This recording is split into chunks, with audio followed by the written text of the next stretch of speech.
Welcome to today's webinar. It's been a fair while since we've had a webinar, so lovely to have you all on board today. And today we're going to be looking at understanding health economics and preparing your patient groups for health technology assessments. So this is quite a complex thing that we're keen to kind of introduce to you and focus on more going forward into the future. And health economics, very basically, is the study of how to make the best decisions about the allocation of healthcare resources. And we're running this webinar firstly because the topic of measuring and demonstrating quality of life came up quite highly on the patient group survey that we ran this year. And we realised it's something that maybe we haven't touched upon that much recently and something that we want to start touching on more. We want to start touching on health economics, quality of life and reimbursement. And we want to highlight the benefits that patient group involvement can bring as early as possible in this process. Often we talk about things like navigating this process, and it really is a challenging thing to go through. So we want to educate and empower you to kind of know what the process is, know how you can get involved and feel empowered to get your patient group communities involved as well. Because when these things have patient groups involved in them, they can have a really robust and high quality evidence, which can really help you from the start to the end of the journey in gaining success with the whole process and with the HTA. So today we're in really safe hands to talk us through health economics and the HTA process. So we're joined by Natalie Heerman, who is Head of Health Economics and Statistics at Costello Medical, just down the road from us here in Cambridge. And then we're joined by Josie Godfrey, who is co-founder and CEO of Realise Advocacy, and Lindsay Birrell, who is also co-founder and CEO of Realise Advocacy. And just a quick rundown of today's schedule. After I've kind of introduced what we're going to be learning about today, Josie and Lindsay are going to talk us through the context for health economics and how we can understand that. And then Natalie is going to talk us through how health economics plays into drug reimbursement. And then finally, we're going to be talking about what patient groups can bring to health economics and the HTA process. And I'm going to pass over to Josie and Lindsay, who are going to be talking about understanding the context of health economics. Thank you very much, Philippa, for the introduction. So we're going to talk a little bit about the context for health economics, particularly in terms of how it actually fits into the NICE appraisal. How can patient organisations get involved in health economics? I speak to a lot of patient organisations who tend to shy away from this area of things. It's very technical. They're not quite sure if that's where they can have an influence. And so I guess hopefully today we'll be able to demonstrate, I guess, how health economics can be accessible to patient organisations and that you can get involved in that. And also that you might already have been involved in that. You just might not have known that some of the activities that you've been doing have gone directly towards this type of area of work. So I'm going to hand over to Josie now just to talk a little bit more about the context. Hi, thanks, Lindsay. Hi, everyone. Yeah, so we thought before we launched in, Natalie wows you with the details of health economics, just to put it in context. And some of you will be familiar with this, some of you won't, but I certainly remember it was all a bit of a steep learning curve for me. So for those of you who don't know me, I am not a health economist. I am sometimes mistaken for one because I have set up 2 HTA programs for rare diseases over the last 10 years. So I have spent many years now, over a decade, working in HTA, mostly for rare diseases, but I am not and never will be a health economist. So I find I always learn something on these events, Natalie, so I look forward to hearing you describe it. But I work day in, day out with health economics. So it's really helpful to understand why we even have it. And I think a lot of us, who are not so experienced with drug development, certainly I did. I saw you discover a molecule, you do some tests, you prove it works, you got yourself a drug, excellent, and the story's over. But as we know, it really isn't. And yes, regulators like the MHRA, like the European Medicines Agency or the FDA are absolutely fundamental in designing trials and developing drugs that will pass that hurdle. Absolutely crucial to bringing new treatments to patients. But they're focused on very specific questions, whether the treatment is safe, whether the treatment works, and whether it can be produced to a consistently high quality so that the dose I get is the same as the dose you get, and the same as the next dose that anybody gets. That's very different from the decisions that health systems are making, that the NHS in England or in the UK has to make about whether or not this new treatment that we know works and is consistent and safe, if that's going to be a valuable addition to the treatments available in our country, in our system. So that in many countries, not all, we have something called health technology assessment, which is the focus here, the frame for health economics. In England, that's NICE. In Scotland, it's the SMC. And they're asking slightly different questions. How effective is the treatment? And is it good value for money? Is it a good use of our funds? And then we have payers, like NHS England or NHS Scotland, saying, how effective is it? Is it good value for money? So you can see there that health technology assessment is increasingly asking, is it affordable as well? There used to be more of a clear water between regulators, HTA and payers, but they're actually coming closer together. So asking slightly more similar questions. Regulators are starting to look more and more at the evidence that will be needed for HTA, for payers, post-marketing authorization. And HTA agencies like NICE are saying, is it affordable? So it's not just, is it value for money? This HTA system, there's a long quote there. I'm not going to read it all out, but the key thing there is that it's meant to be a multidisciplinary approach, taking into account lots and lots of different factors, some of which get wrapped up into this economic model and this world of health economics that Natalie will talk about later. Can I have the next slide, please? Thank you. So different systems measure value differently. They're all trying to work out, is this treatment good value for our system, given everything else we have available, the money that we have available, and the kinds of patients we have, the kind of unmet need. So whether you're in, I don't know, Brazil, or you're in Germany, or you're in the UK, you're probably interested in very similar things. Is there an unmet need here? Does the treatment work to meet that unmet need? What does it cost, and what's the impact on our health system? And the same kinds of evidence are used slightly differently to answer those questions in different countries. If you spend too much time hanging out with health economists, you'll start thinking of this as types of markets. So forgive me for the phrasing.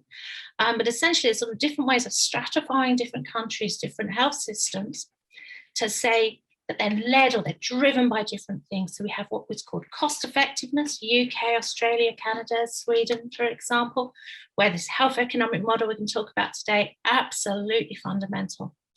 There's something called comparative clinical effectiveness. So we sort of park the health economics side, focus a bit more on the clinical side, and there's sort of separate cost negotiations. Germany, France, budget driven. So really, can we afford this?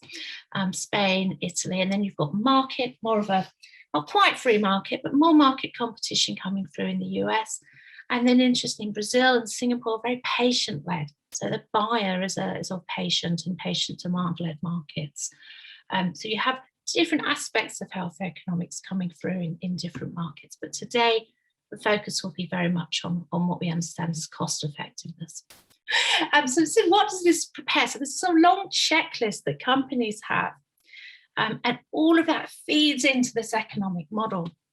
And when Lindsay says you may have been involved in an economic model without realizing it, hopefully this checklist is a bit jargony, but it might help you understand what we mean by that.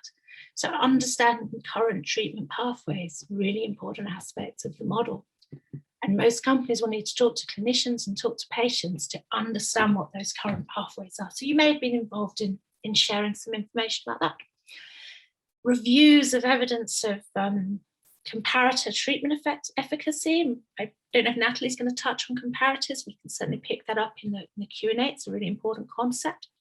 But understanding basically what treatment, even if there's no licensed treatment patients have at the moment, and how effective that is. Something called utility data. By that we mean quality of life data. You may have been involved in answering questions about your quality of life. Resource use data, that's understanding basically what resources are used by the NHS in treating patients at the moment and how that may shift going forward. Burden of illness. And then any evidence to fill in any gaps that exist. So you may have a registry and you're sharing information from that. All of this goes into this economic model, which then starts to look, if you're me and you're not a health economist, quite big, quite scary, with an awful lot of numbers and equations I don't always fully understand. But all of the things going into those equations and those numbers, I do understand, and that's where I know I can engage. And if the model comes out with answers that don't make sense to me, given what I know's gone in, then I can start to understand that there may be some problem with the model. And so that's how I sort of engage with economic models, and it's certainly helped me. And companies, clinicians, patients all have a role to play in developing that evidence and in sense checking, if you like. Is the model telling me something that makes sense? Is what comes out the other side actually resonate with the experience that we've had as patients, as families, as clinicians? This is our last slide for now. I'm going to hand over to Natalie and really get into the meat of health economics, which is great. I just wanted to flag this up. It's shamelessly borrowed from NICE. I have not spent the time designing this lovely flowchart myself, but it shows the opportunities, or the formal opportunities, for patient involvement in a standard NICE process. Our highly specialised technologies, that's the programme for rare diseases that I established, and then technology appraisals, the programme for, should we say, less rare diseases. It's a little more complex, but that's the subject of a whole other webinar, I suspect, Rick. So you see lots of opportunities for engagement, but actually the main point I want to make here is that engagement and involvement in the health economics and in the model happens way before this slide even gets started. If a company is truly designing a drug, developing a drug with access in mind, not just the regulator, but the HTA agencies and the payers in mind, then they will already be thinking about what do we need for an economic model right at that point where they're designing trials. So you might be involved in talking about endpoints for clinical trials. You might be involved talking about how we're going to establish the burden or the unmet need in this country really early on. All of that involvement will feed into the economic model, or it certainly ought to feed into the economic model down the line. But even at the later stages, there's still a role for patients. So even if you've not been involved really early on, you can come in at the scoping phase and start to contribute. You can come in at the evidence submission stage and supplement the evidence that companies have got, help people at the committee understand what the economic model is telling them. You can come in meetings and again shed light on the data that is being shared. So ideally, you'd already have been very involved, but even right at the final stages, there's a massive opportunity for patients to contribute. And that, I hope, Natalie, has set the scene. I'll hand back to Philippa. Thank you so much, Josie and Lindsay, for that wonderful introduction to the context that we're going to be exploring today, and for highlighting all of those different opportunities for patient groups and patients to get involved. Hopefully that will set us really nicely up for the rest of the webinar. And now I'll pass over to Natalie, who is Head of Health Economics and Statistics at Costello Medical. Thanks very much. Just get my slides all set up. Hopefully they're coming through okay. Yeah, thanks Philippa, and yeah, thanks Lindsay and Josie for putting everything in a really nice context to begin with today. Yeah, as Philippa said, I'm just going to be giving a bit of an introduction to health economics. It's quite a big field to try and cover in kind of 25 minutes, but we're going to try and focus on the areas that would be most relevant for the purposes of kind of drug reimbursement, HTA and patient groups.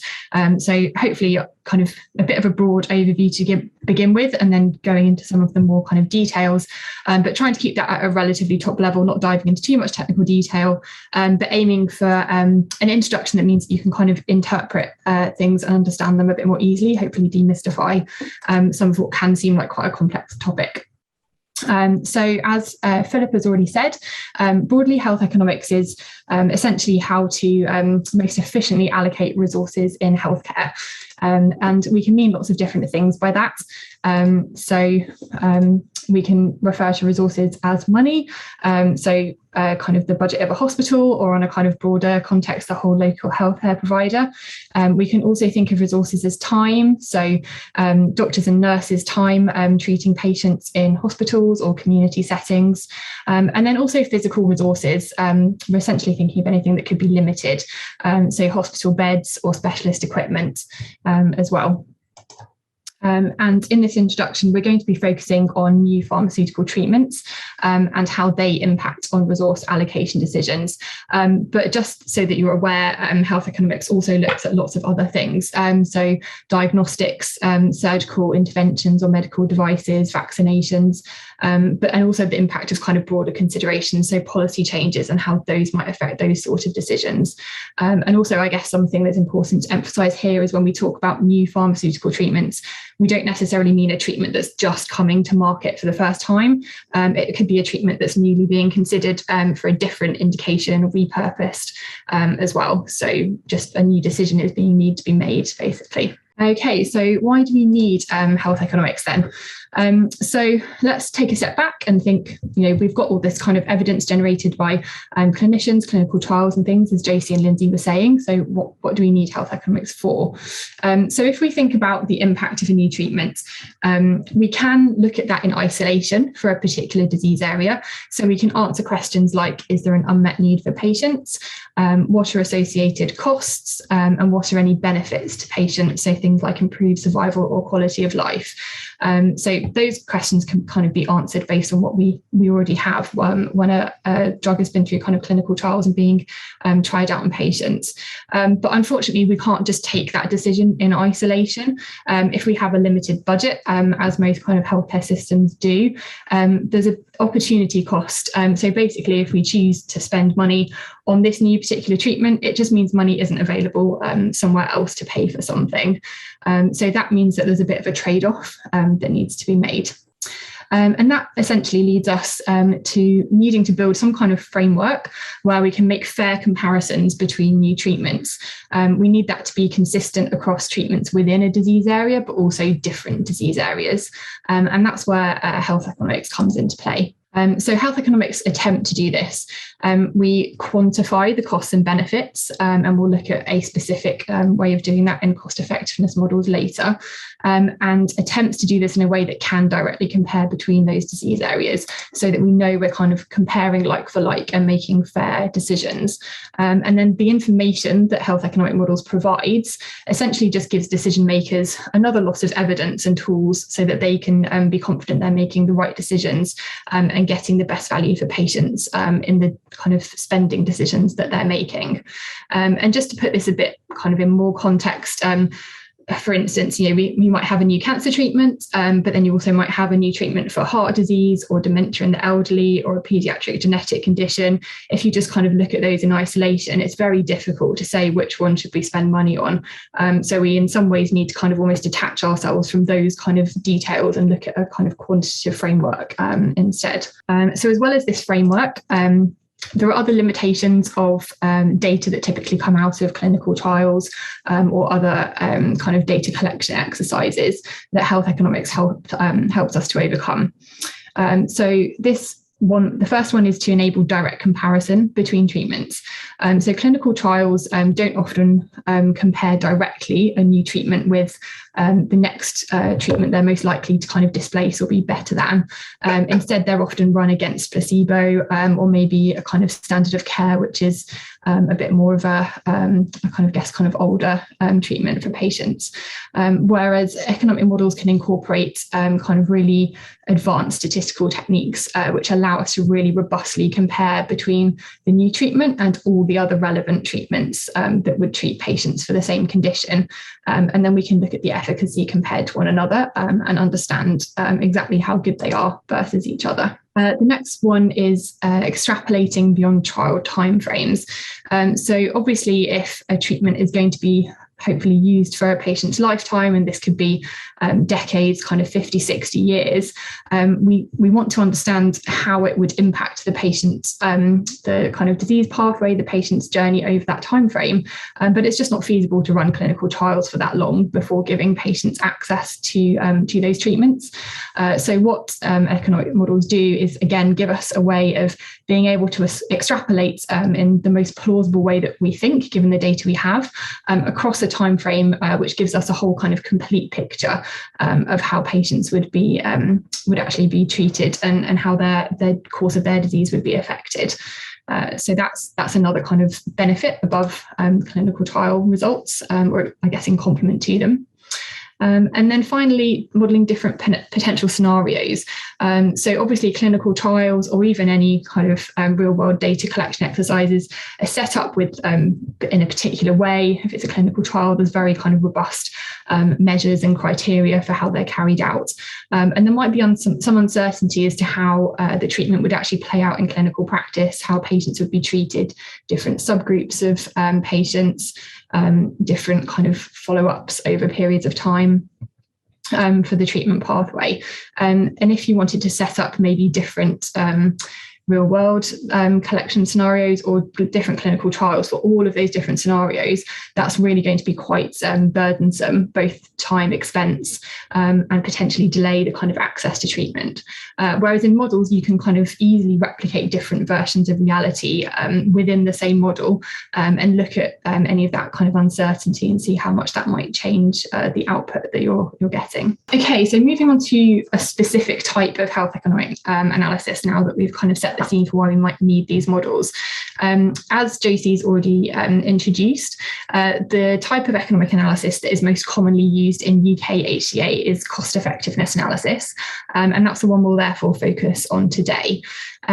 It's a type of analysis which compares all the relevant kind of alternative courses of action. So one situation where we would use the new treatment, but then using all the other existing treatments that it could displace. So everything that's relevant, that could be treatments that are licensed to the condition or ones that are used off license, or even if there's nothing currently available, symptom management or whatever is used for patients.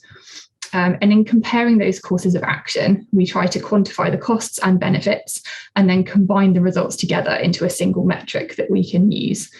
So we just essentially try to add up all of the costs and benefits of every single aspect of a treatment in as much detail as we can and is relevant to include, so that we can understand the impact of that new treatment. And before I go into kind of more detail on the healthcare side of things, I thought I'd just pop in a non-healthcare related example. So you can think of some of the kinds of questions that we might think about asking in a specific context. So in this situation, we've just got a hypothetical, essentially two cities which are separated by a river. And at the moment, there's quite an old rundown ferry that has to be used to cross between the two. And we're trying to make a decision as to whether it's worth paying for a new bridge to replace this existing ferry. So on the cost side of things, questions that we might want to consider. So the ferry is really old.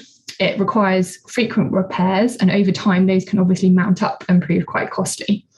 The bridge will be cheaper to maintain because it will be new and should last for a long time. But on the other hand, it needs quite a large upfront cost. So we need to have that money kind of all readily available straight away. And then finally, the ferry requires regular staff to run it, whereas the bridge will essentially be self-sufficient and won't need any regular staffing. And then on the benefit side of things, the bridge will be quicker to cross the bridge, so people's time will be saved in that side of things, and that obviously has a kind of cost associated with it. Ferrygoers often seasick, and this won't be a problem with the bridge, so that's, I guess, a kind of quality of life benefit to the bridge. And then also, just to show that things can kind of go two ways, the ferry requiring staff to run could also be a benefit to consider because it's helping to employ local people, whereas the bridge not needing that regular staffing would mean that some people would lose their jobs. So this is just some idea. Lots of similar considerations frequently arise in healthcare, and it's these kind of questions that we have to ask ourselves, and when developing an economic model, make sure that we're considering those relevant aspects, and our model is actually going to be able to answer those questions. So now looking at how we actually go about quantifying those costs and benefits. Quantifying the costs is hopefully a bit more of an intuitive and kind of easy thing to understand. Making sure that we include every single relevant cost is maybe not quite so straightforward, but we can just think of essentially what journey a patient goes through during the course of their treatment and their condition, and everything that's relevant to the kind of healthcare that they're being provided with during that. So we have, for instance, cost of hospital or GP appointments, any tests that are being performed, treatment for any side effects that might arise from certain treatments, and essentially just find as kind of robust and accurate costs for all of those as we can, and add them up over the relevant timeframes. Now, benefits also need to be quantified. And as I alluded to earlier, we're interested in both the length of life of patients, but also their quality of life. And we need to kind of consider everything. So improvements in survival and quality of life, but also adverse events might have a kind of negative impact on quality of life of patients as well, which could be crucial to take into account. Now, this is the side of health economics that at first can really be not very intuitive. And how do you kind of quantify quality of life, for instance? So we're going to kind of dig into this in a bit more detail. So the quantification of the benefit side of things is typically done, at least in a cost effectiveness case in the UK, via something called quality adjusted life years, or QALYs, as the acronym you'll typically see. And these are a numerical measure which are basically used to quantify the benefits. They combine life years, so the number of years lived by someone, and utility values, which is a quantitative measure of quality of life. And combining the number of years lived at a particular quality of life over the whole of someone's lifetime, you get the number of QALYs that they've lived. And this provides a generic measure of health, and in theory allows comparison between disease areas. So one QALY accrued by one patient being treated by a particular treatment for one particular condition should be completely equivalent to one QALY accrued by a different patient with a different disease being treated by a different therapy. And that's how we start to make those comparisons across the whole of kind of healthcare. And it's worth just noting that although we use these very kind of widely in the UK and also Europe, there are some alternatives as well, which do exist. So again, the kind of length of life, so the life years lived by someone, it's easy to think how we quantify that. It's either 10, 15, 30 years. But the quality of life, the utility value, is the bit that we really need to kind of look at in more detail. How do we look at that? So a utility value simply is a numerical value between 0 and 1. So a patient's level of health, we kind of think of a particular state of health that someone's in at that certain time. We try to kind of describe that in a very kind of generic, broad way, and assign it a number between 0 and 1, where 0 is death and 1 is perfect health. And just as a kind of illustrative point to put that in context, the general population on average, their quality of life sits somewhere around 0.8. And this utility value can be thought of as a measure of an individual's preference for one particular health state over another. So all of these health states that anyone could experience would kind of sit on this scale. So we just need some tools that help us to estimate what these values are. And there's lots of pre-existing tools. You wouldn't typically need to go about and kind of put together a whole new utility estimating tool if you're doing some quality of life data collection exercises for an economic model. These tools can be generic. So the Euroqual 5-dimensional scale, the EQ5D, is a very commonly used one, which can apply to almost any disease, but they can also be disease specific. So for instance, in cancer, there are some disease specific scales. And there are two parts to this process.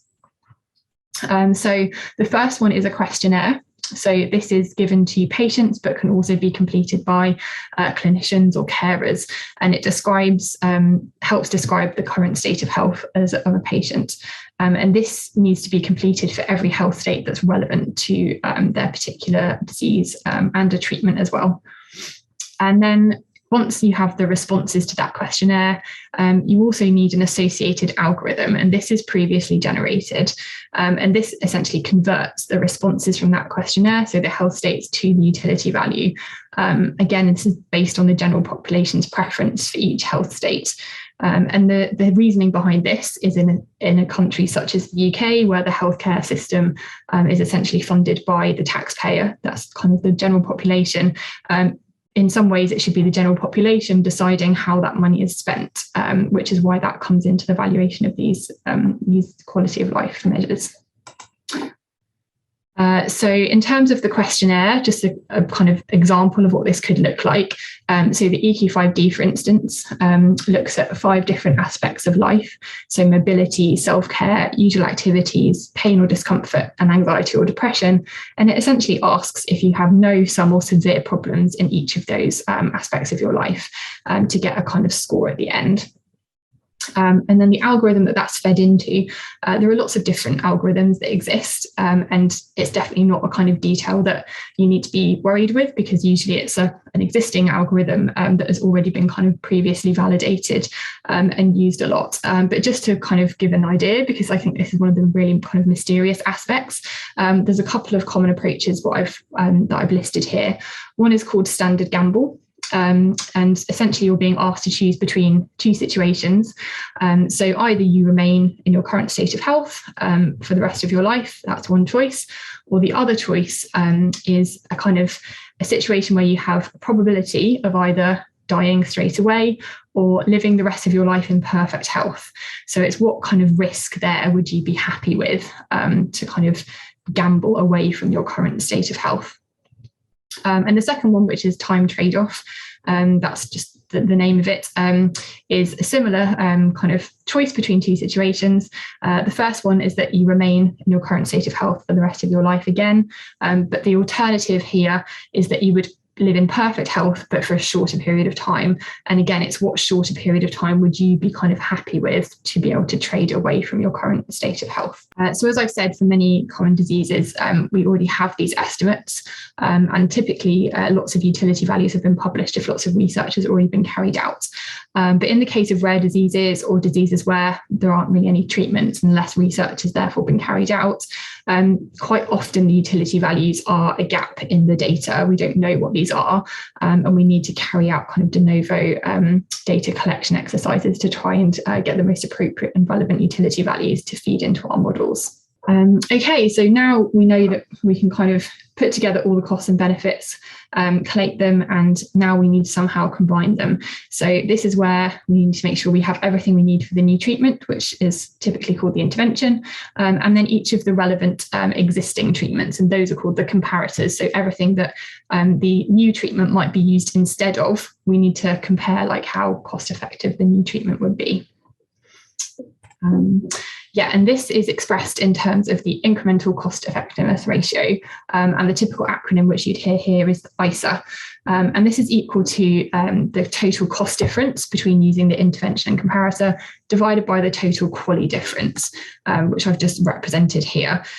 So yeah, you're essentially saying what are the incremental costs that you would accrue by using the intervention. So if the intervention is more expensive, you would expect that to be a positive number. You're having to spend more money. And then how many more QALYs are you gaining by using the intervention? So again, if the intervention is more effective, by either improving length or quality of life or maybe reducing adverse events, you would again expect that to be positive. So you're accruing more QALYs. Once you get this ICER, that's essentially just a number at the end of all of your kind of hard work that's gone into generating that model. That number needs to be compared to something. So just a number by itself isn't very helpful. You need to say, right, does this tell us whether our new treatment is cost effective or not? And therefore we would recommend it being reimbursed. So we have an agreed threshold value, and this can be interpreted as the amount that the budget holder is prepared to pay for a unit increase in effect. So essentially, how much are you prepared to pay to get one additional QALY on average for patients? And if your ICER is above that threshold value, you would say you're paying too much, so your treatment is not cost effective. And if your ICER is below that threshold value, then you're prepared to pay that, so it is cost effective. And for NICE, this threshold is typically between £20,000 and £30,000 per QALY, but there are some alternative thresholds that can be used in certain situations for rare or end-of-life conditions. And again, this is something that really varies between countries, whether there is an agreed threshold value that's consistently used and whether these are actually made public or not.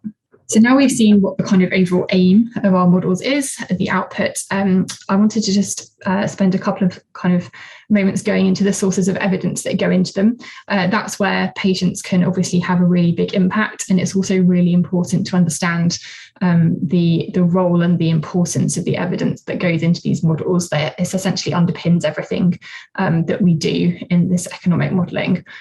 So there's a few different sources of evidence to begin with. So published data, there's lots of different sources here that I've listed.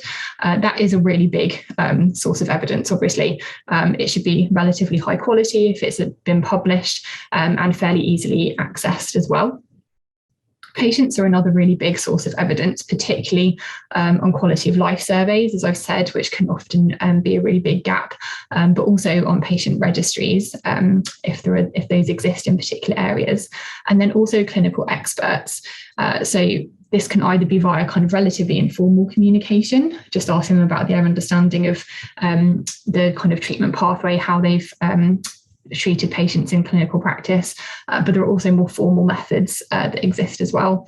And then finally, just to show that it's not always kind of really quantitative evidence that needs to be put together for these models, it can be really important sometimes to have supporting input as well. So qualitative evidence that backs up some of the kind of claims and results that are coming out of these models and putting them in context of kind of real life for those patients. And in terms of the kind of quality of evidence, you can't build an economic model if you don't have sufficient evidence.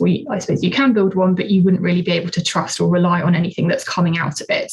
So if you have a really poor available evidence base with large gaps in it, there's a limit to how useful the results of an economic model can be.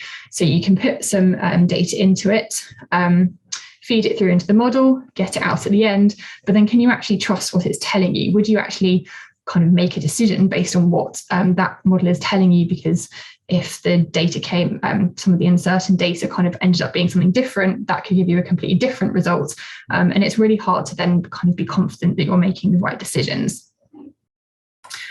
So as patients, there's a really unique opportunity to improve the quality of data that's available and then goes into these models.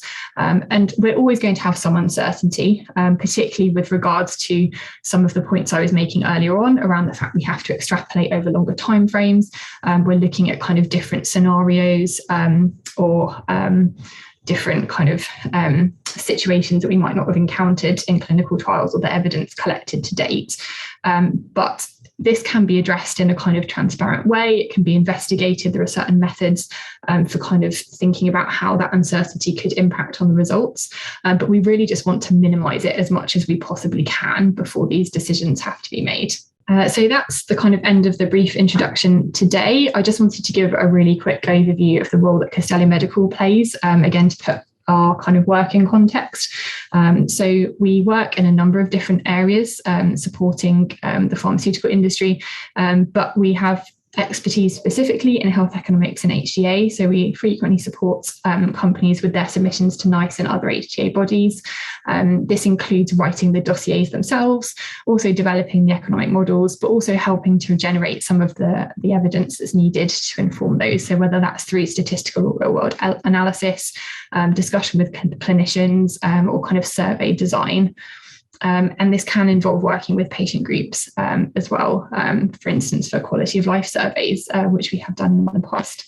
And then just to end, this is just a kind of a bit of a shout out. We're currently doing a pro bono project call, which is open until the end of August, which might be relevant to some of your organisations.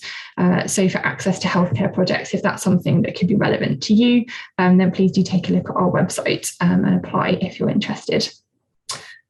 Thanks very much, and I will hand back to Philippa. Great, thank you so much, Natalie, for that really great and kind of very concise introduction. I've read about this before, and this is the first time where it's actually going into my brain. So thank you so much, and hopefully going into other people's brains as well. And we will include links to that, what Natalie just mentioned, in the follow-up email as well, if you're interested in accessing some of that support. We do have some questions, Natalie, now that I think would be really great for you to answer, just so we can throw some questions in now, as well as answering them in the Q&A at the end. So we have a question where an individual is asking, in a cost effectiveness analysis, are only direct costs included or also indirect, and in brackets, such as decrease in patient lifetime income? Yeah, that's a really good question. It really depends on who is looking at the economic model results and what they think is important to take into context. So for instance, in UK HTA, typically indirect costs aren't included and aren't considered. But if it is believed that they're a really crucial part of the the kind of impact of the new treatment, for instance, then you can include them. It would usually be a kind of alternative results. It wouldn't be the kind of, the first primary results that you would present, but they can be included for kind of NICE and the decision makers to take into account as well. And there are other countries where they're routinely taken into account a bit more. So Scandinavia is one example where, they would typically look at those kind of as a standard approach.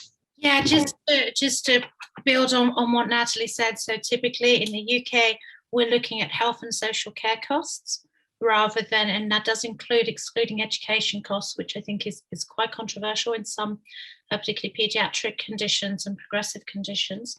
But increasingly, there seems to be an interest from NICE in looking at carer impact. So although we're talking about direct costs, direct impact on quality of life, that can include carers, so that's family members and care and sort of unpaid, if you like, carers of patients. And that is a bit of a shift and could have a really big impact on the outcomes of some appraisals. And we're starting to see that coming through more. Thank you. Great, thank you so much, Josie and Natalie. And then I thought I'd just ask this question as well. How do you factor progressive conditions into the models that you've talked about? So typically you would look over the whole of a patient's lifetime for the model. So you're not just looking at a kind of snapshot. That's where the kind of extrapolation following on from clinical trials was coming into account. So you would look at the different stages of that condition that a patient would go through. And if there's any kind of, if it's just a progressive condition that just steadily gets more worse over time, you would just kind of go in that direction. Or if it's something that people can improve and then worsen again, you look at all the kind of possible pathways that a patient can follow. And similarly for their treatment, if it's something that they would receive this new treatment until a certain point, but then that wouldn't work anymore, so they'd move on to something else, you'd again consider the different clinical approaches that you would take in that as well. So it really is everything that from the point when you're introducing the new treatment all the way through to the end of a patient's lifetime that you take into account in the models. Great, thank you, Natalie. Josie? Which is absolutely right. In theory, Natalie, that's absolutely what we try and do. I think in practice, what we see, though, is some really weird anomalies in progressive conditions. And those of you who either are living with a progressive condition or have a family member with a progressive condition will probably recognise this idea of what's called a sort of a disability paradox. So what that means is that as you get used to a certain state, your quality of life may dip for a little while, as a disease, you move from one stage of a condition to another, but then you adjust. You get a little bit of a bump. I've been doing a lot of work in Duchenne muscular dystrophy, and we see that when the boys, and it is primarily boys, move into full-time wheelchair use, their quality of life goes up, but actually nobody really wants to be reliant on a wheelchair. So it's a bit counterintuitive, and we see that again and again in those journeys through progressive conditions. So there are a lot of challenges around how do you capture the impact as people are adjusting and flexing with the realities of living with the disease. And are you building in more and more uncertainty at each stage, the more complex the condition is? So Natalie's absolutely right. That's the approach that's taken. But absolutely, the other end of it is lots of questions about how far you can actually do that and how accurately you can model a complex progressive disease. Thanks. Great, thank you both. I've seen some really great questions in there. We will come back to those at the end, and I'm hoping that some of them to do with patient groups and collecting data and things will be hopefully covered a bit in the next talk as well. So obviously we'll come back to those at the end, but thank you so much for being so engaged and submitting those questions to us. I'd love to pass back over to Lindsay and Josie now, and they're going to be talking about what patients can bring to health economics. Thank you so much, Natalie, for explaining in such a clear way a very, very complex and complicated topic. You've done a great job really of demonstrating the importance of health economics. And although I think, we speak to lots of patient organisations and lots of patient groups, and I think that there is some, difficulty at times accepting that these types of conditions need to be put into an economic model or a number, if you like. And I think that's very, very difficult at times for such complex conditions, and definitely the patient groups who are supporting those types of patients to really get their head around that. And I think there could be a whole other webinar on whether or not we think that these are the right sorts of economic models and ways of doing things. And, you know, let's not get started on the EQ5D. And, you know, I don't know how many of us sort of panicked a little bit when we heard the words QALYs and ICEs again. And, you know, the amount of times I've sat and someone has explained QALYs and ICEs to me, and I sort of get it. And then 5 minutes later, I'm like, I'm not sure I've forgotten again.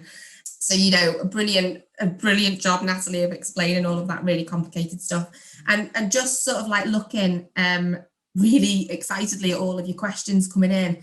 You know, it's so obvious that it's about all of your questions are about how is this going to be relevant to me and my organisation and the condition that I'm living with or caring for somebody who has. And so, you know, with these types of diseases, so complex and so different and so many subtle, you know, symptoms and that only you would know about. And how do you get all of that into a model like this? And I think that's the real challenge. And it's definitely apparent from your questions that that you want to know how you can make this stuff work for you. And we'll come on a little bit later on. One of the reasons why myself and Josie have set up Realise Advocacy is because we're going to really want to attempt to try and bring a lot of this stuff to patient groups, as opposed to expecting patient groups to, you know, become health economists themselves.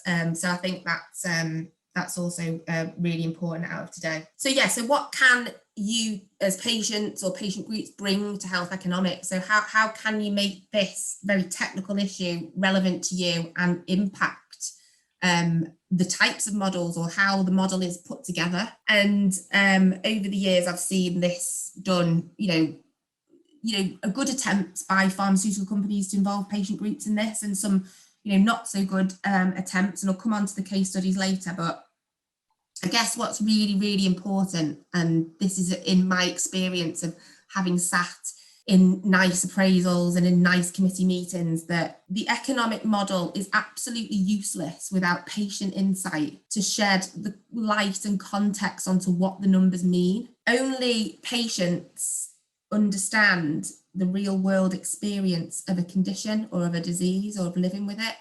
And if that is misunderstood at that stage, then the economic model will not truly reflect the condition, the complexity, or the value, therefore, of the treatment or the drug.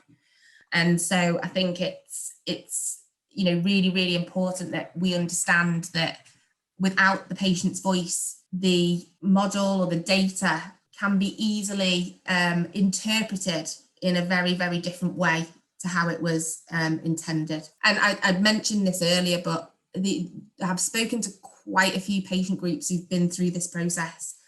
And, you know, I'll say to them, you know, and, you know, have you spoken to the company about how they've designed the economic model? You know, which activities were you involved in that have gone towards that? And they've said, you know, when they talk about QALYs and ICEs, that's not my bit. I don't want to get involved in that bit.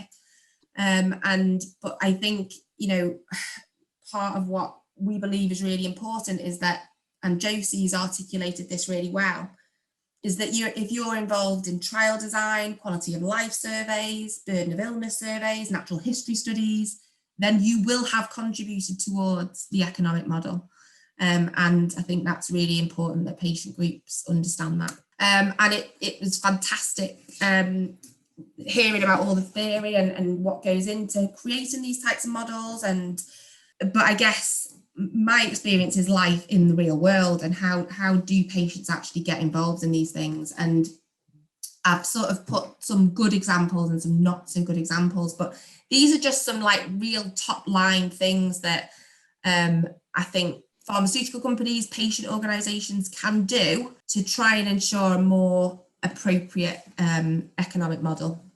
So in terms of patient involvement, we've talked about engagement before the NICE process. So a good example is that was well in advance. So I've worked with groups where pharmaceutical company and a patient group are working well in advance before HTA process, and they're looking at how they can work together with this market access looming in the forefronts of their minds. And then I've also had other situations where there's been no real dialogue whatsoever between a pharmaceutical company and the patient organisation before they've stepped into a nice meeting. I guess involvement in developing evidence and data is also really important. So again, how well this is done impacts on the type of quality of an economic model.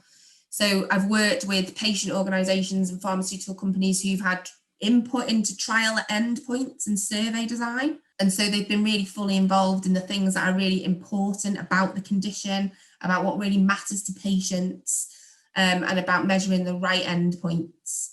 And then I've also been involved with organisations where they have been completely unaware of how a trial has been designed. Patients have not been involved in that process other than being on the clinical trial, and no clear understanding of the use of data.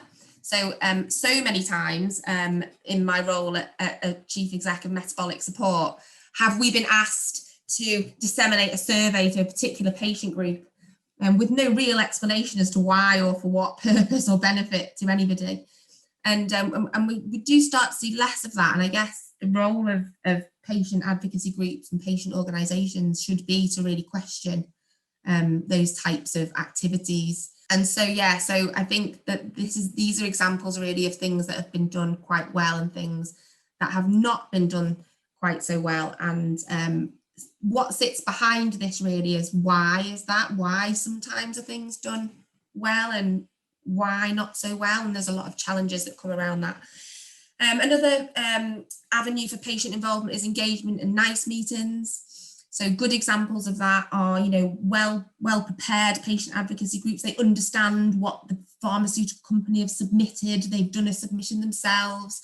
They're well supported in the meeting, able to focus on key points. And then again, examples where patient groups have been unable to engage in any other part of the committee meeting beyond a personal story or personal experience. And that really pains me, because that is the amount of insight that patients can offer into other areas of this process is phenomenal. And the committee are missing out on that, because it really helps them make a better decision, which is what they actually want to do. They actually want to make a good decision. And again, patient involvement in actual access agreements. So in the first case study here, the good case study, they were actually granted full access for the population that was that it was appraised for, but the not so good one resulted in sort of limited access and patient advocates not really being involved in any further data collection or data generation. So I hope that gives some sort of context of the different areas that patients can get involved in, which will then help to produce a better model when it comes to the actual NICE appraisal. And again, I said that what sits behind those kind of examples are lots of challenges. For example, case study one was a fully functional patient advocacy group that had been set up for a few years, and they had resources and they had staff and everything else. Case study two was a group of patients who didn't have a patient advocacy group at all. So again, lots of challenges there for the pharmaceutical company about how they can communicate and engage with a group of patients that aren't, so there's lots of reasons behind why some of these things are more successful than others. I won't go through all of those challenges because I feel like I've talked quite a lot, but I think what is really important, particularly to myself and Josie, is that patient groups are really supported to participate in this, and they're given what they need to be able to navigate this complex process, rather than sort of being left to educate themselves and then kind of hope for the best, I suppose. So a lot of these challenges, I think, with good support could be overcome, which would lead obviously to much better decisions being made by NICE. I'm going to hand over now to Josie, who's got the job of talking about a really good example of how patients can not only be involved in inputting into an economic model, but can actually, design and create their own. So Josie, I'll hand over to you now to talk about Project Hercules. Thanks, Lindsay. Those of you that know me know that I love talking about Project Hercules. It's something I'm incredibly proud of, but it can seem a bit daunting because we did get a bit carried away and just did everything. So this is a global collaboration led by Duchenne UK. Their logo really ought to be much, much bigger. And really the brainchild of two parents who saw a product going through NICE and were frustrated by the challenges of the economic model, the challenges of the evidence. So Emily Crossley, Fleur Chalmer, really the driving force of Hercules. They brought me in to help with that because of my background. As I say, it's global collaboration, about 10 company sponsors, numerous patient organisations, universities, clinical experts. We could not fit all the logos onto this page. And what it did, it's still ongoing, was bring these different experts together to generate evidence, to share existing evidence across the whole disease model. And as we did that, found that actually there were a lot of things lacking in the evidence that was available. And so that led into the creation of a new natural history model, which included identifying a disease stage that hadn't really been defined in the literature before, a point between sort of ambulation, so the boy's still walking, and the point when they're in really full-time in wheelchairs and unable to walk. And so we call that the transfer stage. And it really was reflecting what patients said. This came from patients.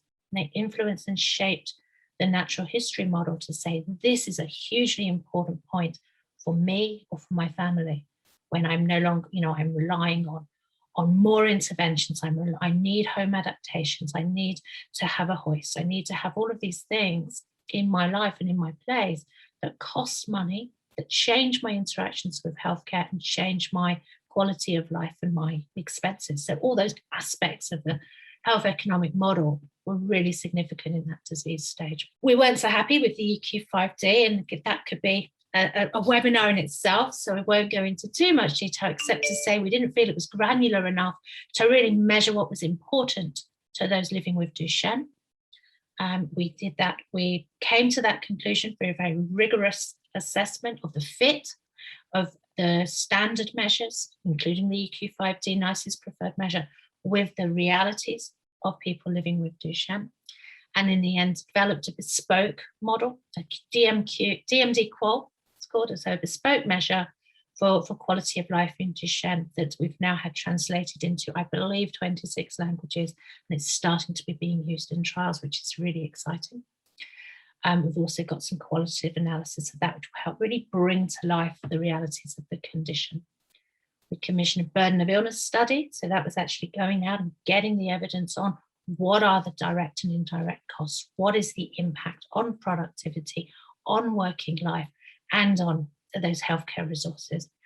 And we built an economic model. I didn't do that myself. We worked with a fantastic team called Source HEOR, but it's a model that is designed to be adapted by any company, whether they've got a treatment that is providing, say, symptomatic relief at one stage of the condition, all the way through to a sort of theoretical curative treatment. So hugely complex project, hugely expensive, hugely ambitious, and hugely time-consuming, but ultimately hugely rewarding as well, because actually every aspect now of these tools and these evidence has been driven by patients, driven by patient organizations.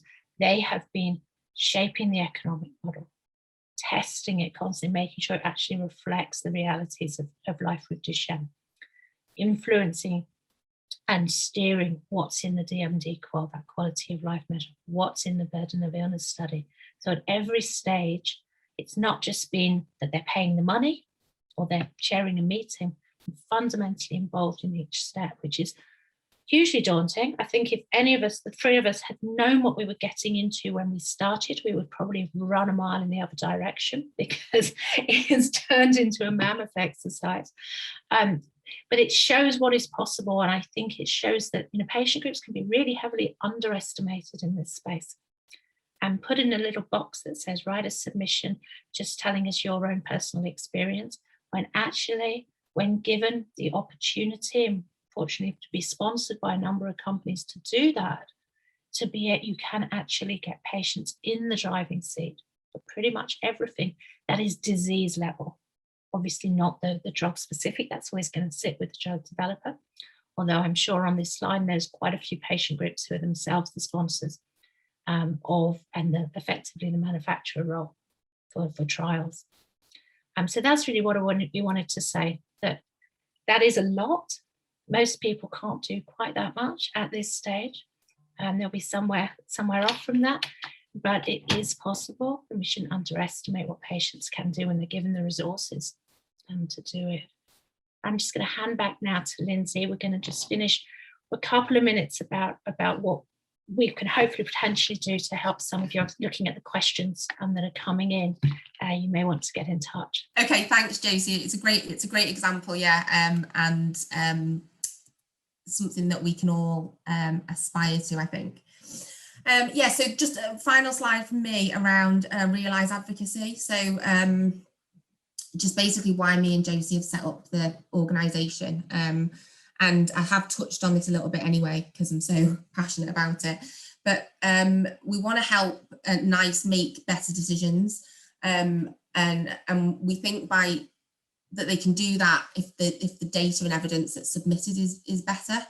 And we think that patient advocates are integral to that. And so I guess our approach really is to support patient groups, patient advocates who will find themselves in this position. And our approach really is we really want to understand the unique circumstances of each patient group. And I've enthusiastically read all of your questions, and like there's no patient group with the same situation at all. We also work hard to identify the knowledge you've already got, but also to look at the gaps and priorities that you might have. And then we really want to build kind of pragmatic action plans. So, help a patient group or a patient advocate put one foot in front of the other. So you've got like health economics over here, but like how do I get there? What do I have to do? And then we also provide practical support and coaching to help you maximise your impact in some of these processes. So do go to our website if you want to find out more about our support. It is free to patient organisations, although we have got at the moment an application process which is only short, which you can get on our website. So we have an exciting partnership with Find a Cure, who are going to help, and we're going to work with to make sure that as many patient groups who need this type of support know about it at the very least. And we're having an open event on the 8th of September, which will be called Navigating NICE. But there'll be more details there on how you can access the free support from Realise Advocacy. And the short application form, which is just on this link here at the bottom of the page. I think that's it from me, and back to Philippa. Great, thank you so much, Lindsay and Josie. Great, so I'm going to start out with a question that is asking that as Hercules is a global project, are there major differences in what is required in each country that's important to HTA, and how do you handle these differences? Thanks for that question. So yes, there are. In terms of the output, so what goes into the precise model, whether it's a cost effectiveness model or not, but not so much in terms of the inputs. So if you think back to one of those early slides, we had different types of markets, and we looked about similar systems or different systems. They're still interested in the same kinds of questions. Does something work? And how well does it work? Is it going to be value and for money? What kind of impact will it have on my health system? And have we actually got the cash to pay for it? So those kinds of questions are universal. Doesn't really matter what country you're in, you're still going to be worried about them. But how they're addressed by which bit of the system in a different country are different. So the health economic model we built was as comprehensive as we could make it. And you can basically switch off the functions you don't need for a particular product and switch off the functions you don't need for a particular country.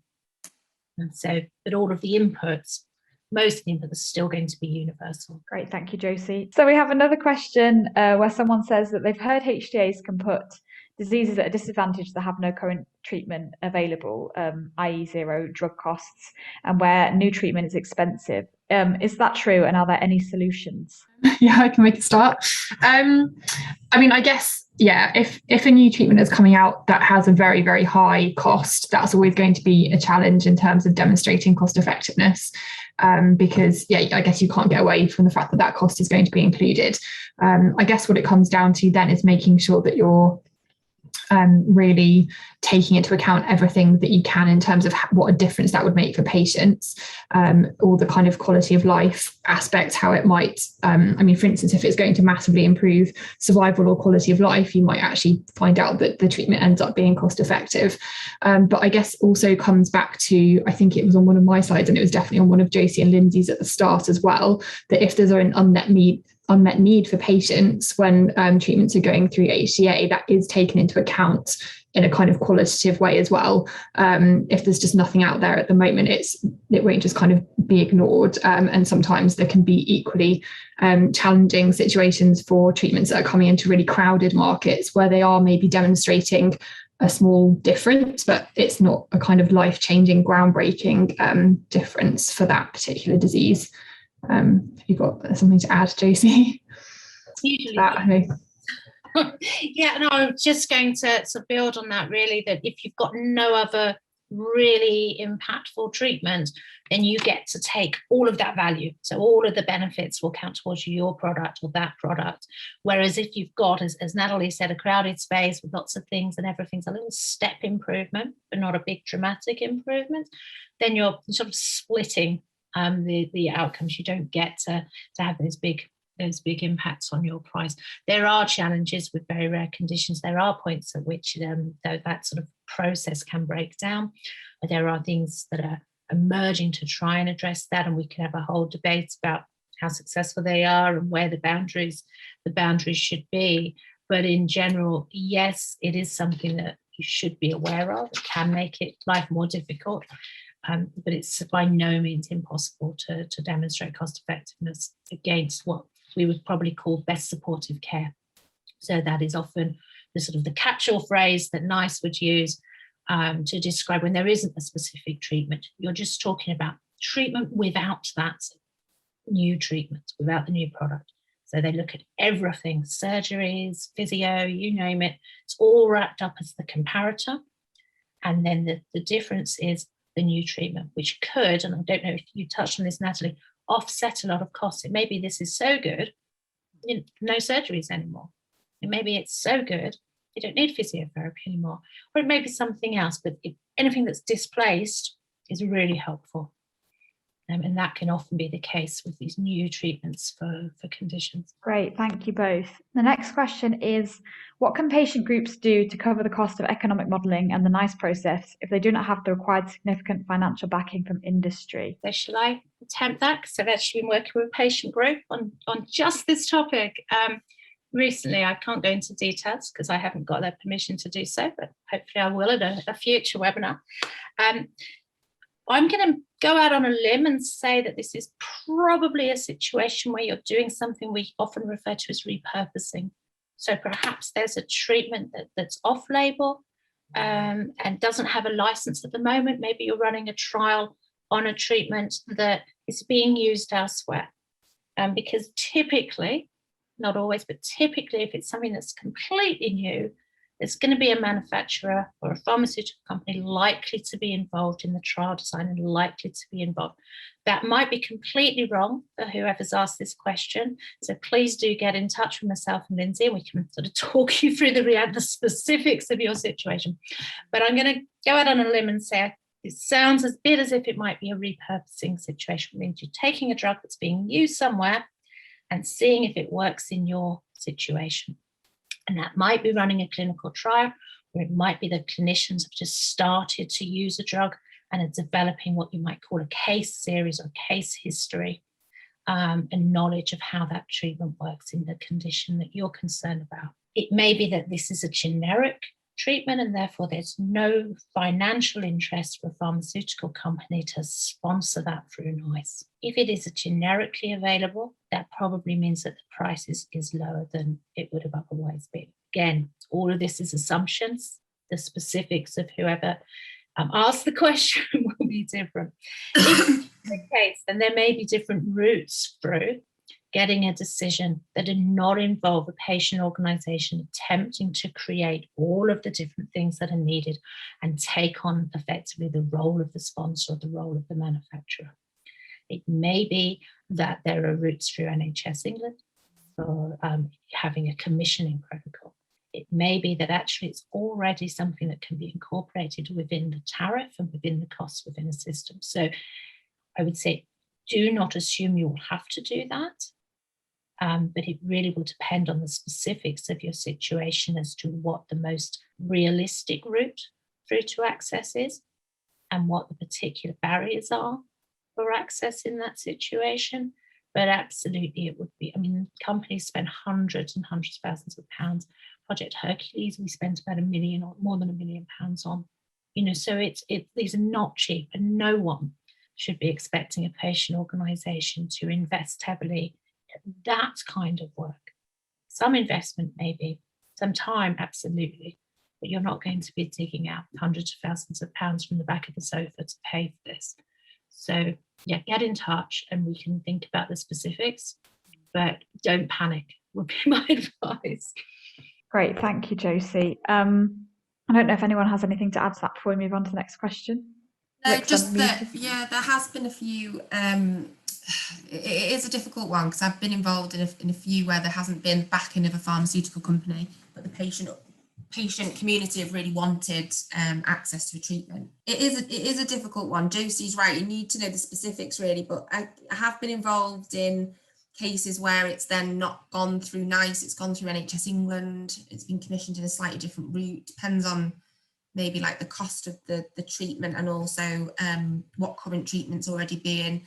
There are ways and different routes around it, but again, yeah, it depends on the individual situation really. So just get in touch and we'll try and help. I was just going to briefly add, I think there are a few questions in here which are hinting at the issue around resourcing, which I think is really important to call out, and it's an issue that I'm acutely aware of and trying to talk about more with the improvement we're seeing in the world at the minute, that people are more willingly listening to patient engagement and patient voice.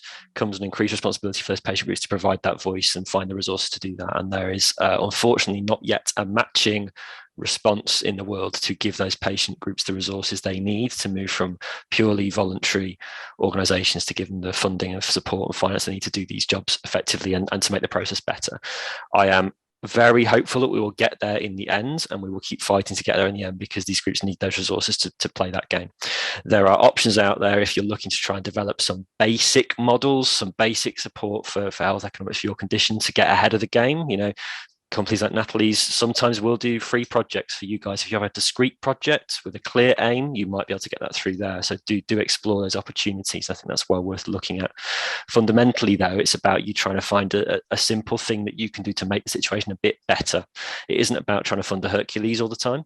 It's about finding a way you can make the situation a bit better through collecting that data. You all answered that survey saying the things you're doing, and those are improving the situations. But being aware of how that plays into the wider strategy is important, and being aware that companies will pay money for this kind of thing. And if you can package it in a correct strategic manner that feeds into how they can more broadly move into the wide system like Duchenne did, then that might help you down the line do something. So there's no single answer. It's an issue, but we're thinking about it, if nothing else.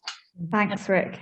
I just say absolutely, and that's I hope come across with what Lindsay and I are talking about in terms of understanding exactly where patient groups are at and coming up with the key word there was pragmatic action plans to understand what's feasible in that shorter term, potentially with a long-term view of doing much more, but of creating that space to just make that's one step at a time improvement that Rick's mentioned. We're having some kind of discussions in the Q&A about, say, conditions where there's no known cause, or they can affect any organ.